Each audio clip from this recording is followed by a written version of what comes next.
तो हेलो दोस्तों, आज हम रिएक्शन देने वाले हैं वीडियो के ऊपर बहुत टाइम बाद। तो स्टार्ट करते यानी कि मैट्रिकुलेशन के एग्जाम दिए। हैं। एक मिनट,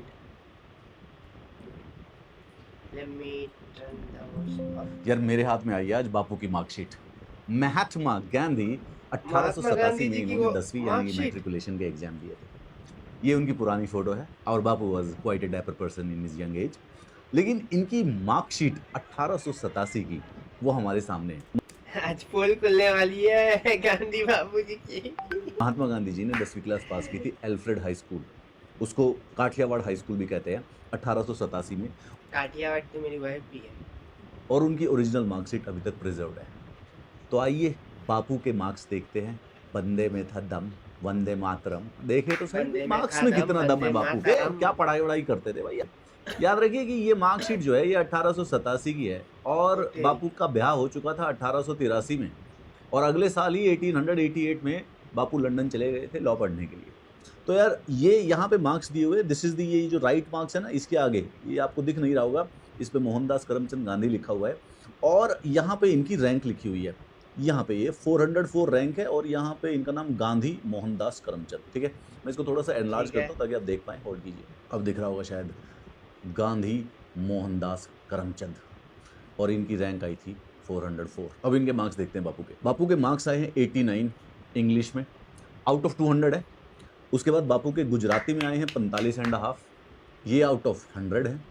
गुजराती इतना नीचे कैसे आ गए उसके इनको बाद भाई? बापू के मैथमेटिक्स में आए हैं 59, ये आउट ऑफ 175 है। और उसके बाद ये जनरल नॉलेज का पेपर था जिसमें एक प्रैक्टिकल था, एक थ्योरी थी। टोटल मार्क्स आए हैं 54, ये हैं 150 में से। बड़े अजीब से मार्क्स हैं, एक 200 का पेपर होता था, एक 100 का, एक 175 का, एक 150 का। मतलब बापू का जो मैट्रिकुलेशन का पेपर था वो टोटल 625 नंबर का था और उसके बापू के टोटल नंबर आए हैं 247। रैंक हमारे बापू की थी 404, एरर 404 नॉट फाउंड।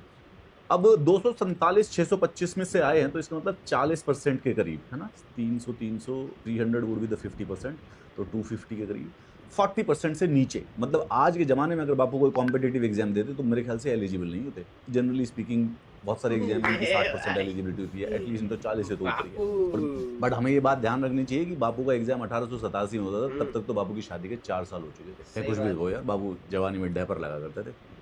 मस्त। कैसे पढ़ाई वढ़ाई नहीं चल रही, 10वीं क्लास में क्या कर रहे थे भाई? पूछ तो सकते ही बापू से, समझ गए। तो मतलब घबराने की कोई जरूरत नहीं है। जब देश के राष्ट्रपिता के नंबर ही 40% से कम आ रहे हैं 10वीं कक्षा में, रैंक 800 बच्चों में से 404 रैंक है, तो मतलब घबराना नहीं है। अगर कभी नंबर कम आए तो मेहनत दोबारा कभी भी किसी से भी शुरू की जा सकती है। तो कंपैरिजन कर ले तो देखो, ये मत सोचो कि 40% है तो कम है। एक्चुअली में क्लासरूम के दूसरे बंदों से क्या 404 रैंक पर, रैंक तो पता ही है, मतलब बाबू से ऊपर भी थे 400 बच्चे। ठीक है, बाबू नहीं कर रहे थे भाई पढ़ाई 10वीं क्लास में बाबू का ध्यान बापू कहीं और पता था। नहीं क्या ये कर रहे थे। टॉलस्टॉय पढ़ रहे होंगे कुछ ऐसे, फिलॉसफी महावीर की, बुद्ध सही बात। की, नॉन वायलेंस की। तभी तो मतलब एक ही काम कर सकता आदमी, या तो फिलॉसफी पढ़ ले या फिर पढ़ाई कर ले। बहुत बढ़िया बापू जी।